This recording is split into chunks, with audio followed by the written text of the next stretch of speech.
Bago tayo makinig ng mensahe, tayo muna ay manalangin. Panginoon, maraming salamat po sa kaligtasan na ibinigay mo sa pamamagitan ni Heso Kristo. Sa oras na ito, mapasa amin ang trono ng Diyos at maghari nawa ang kaharian mo. Puspusan mo ng banal na Espiritu ang bawat makikinig na maunawaan ang nais mong mensahe. Binawasak namin ang 12 problema sa bawat isa. Sa pangalan ni Jesus kami nananalangin. Amen.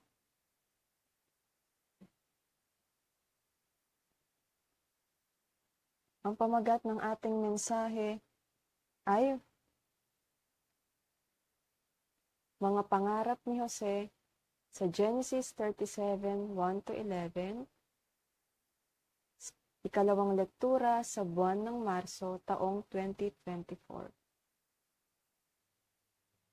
Para sa ating panimulang mensahe,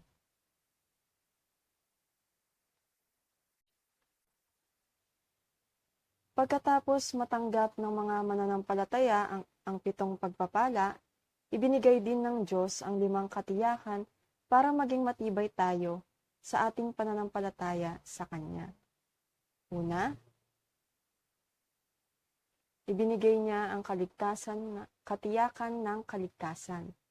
Sa unang Juan 5:11-12, ipinagkaloob sa atin ng Diyos ang buhay na walang hanggan sa pamamagitan ni Kristo.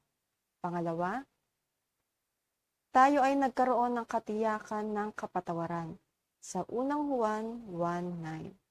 Kung ipapahayag natin ang ating mga kasalanan, patatawarin tayo ng Diyos sa mga ito, at lilinisin tayo sa lahat ng ating kasalanan, sapagkat siya'y tapat at matuwid. Pangatlo, tayo ay may katiyakan ng paggabay ng banal na Espiritu. Sa Kawikaan 3:5-6, kapag ipinagkatiwala natin ng buong puso ang lahat kay Yahweh, tayo ay papatnubayan niya sa lahat ng ating tatahakin. Pang-apat, tayo ay may katiyakan ng katagumpayan. Sa unang Korinto 10:13, lahat ng pagsubok ay malalampasan natin dahil bibigyan tayo ng Diyos ng lakas upang makayanan ito. At ikalima, tayo ay may katiyakan sa kasagutan sa panalangin. Sa Juan 15:7, kung mananatili tayo kay Kristo at sa mga salita niya, anuman ang hingin natin ay ipagkakaloob niya sa atin.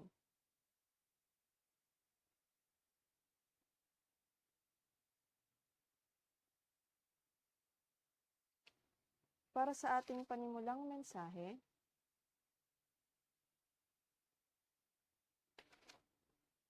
ano ba ang dapat gawin sa kasawian at sakit?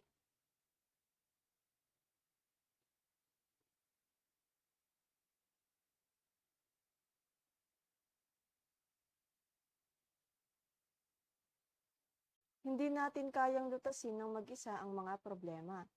Kahit na anong pilit nating bigyan ng solusyon ito, hindi pa rin ito mariresolba. Ang mga sagot ay maaari lamang matagpuan sa loob ng salita. Sa lahat ng anak ni Israel, si Jose ang pinakamamahal niya dahil ito'y isinilang noong siya ay matanda na. Kaya naman, kinamuhian siya ng mga kapatid nito at ayaw siyang pakisamahan ng mabuti. Minsan nanaginip si Jose at lalong namuhi ang mga kapatid niya nang ito'y ikwento niya.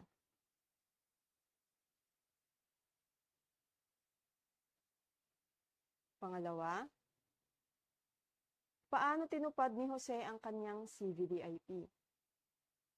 Sa Genesis 37 verse 5, kahit siya ay kinamuhian ng kanyang mga kapatid dahil sa mga panaginip nito, hindi iyon naging problema sa kanya.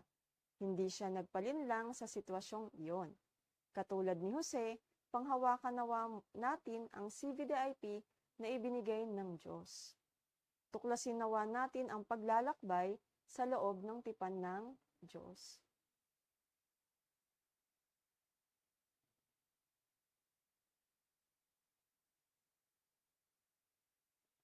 Pangatlo, ano ang paraan ni Jose upang matupad ang kanyang mga pangarap? Pinanghawakan lamang ni Jose ang tipan ng Diyos upang matupad ang kanyang pangarap. Samantalang inisip-isip naman ni Israel ang mga salita ni Jose at inilagay sa kanyang puso. Para sa iyo na anak ng Diyos, humawak lamang sa tipan ng Diyos at manalangin.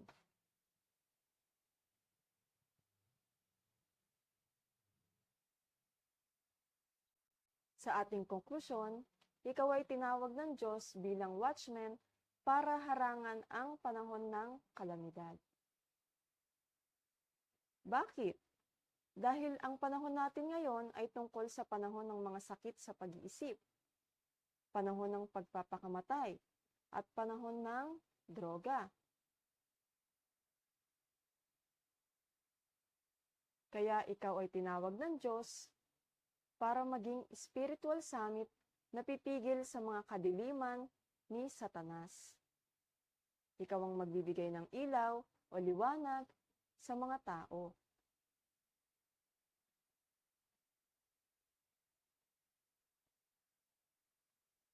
Ano ba ang panalangin ng isang watchman? Ang panalangin ng isang watchman ay tungkol sa 7 bartisans. Ito ay nasa iyo.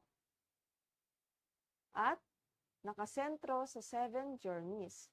Yung 7 journeys ay nasa harapan mo. At ito ay nakasentro sa 7 guideposts na iyong background.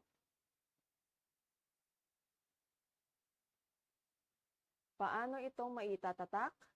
Sa pamamagitan ng forum. Una, maghanap ka muna ng mga bagay na maaari mong gawin sa loob ng salita ng Diyos. Pangalawa, i-edit mo ang pangunahing mensahe ngayong linggo sa 1 hanggang 2 pangungusap lamang. At pangatlo, isulat mo ang iyong panalangin na nakatuon sa salita at magsanay. Nawa, tayo ay mamuhay sa loob ng salita ng Diyos, hawak-hawak ang mensahe na napakinggan natin ngayong araw. Sa pagtatapos, tayo ay manalangin. Panginoon, maraming salamat sa mensahe na ibinigay mo. Katulad ni Jose, magkaroon kami ng 5 katiyakan at hanapin ang sagot sa loob lamang ng tipan. Hanapin namin ang inihanda mong CVDIP sa bawat remnants. Maging watchman kami na pipigil sa panahon ng kalamidad sa pamamagitan ng panalangin na nakasentro sa 777. Sa pangalan ni Jesus, kami nananalangin. Amen.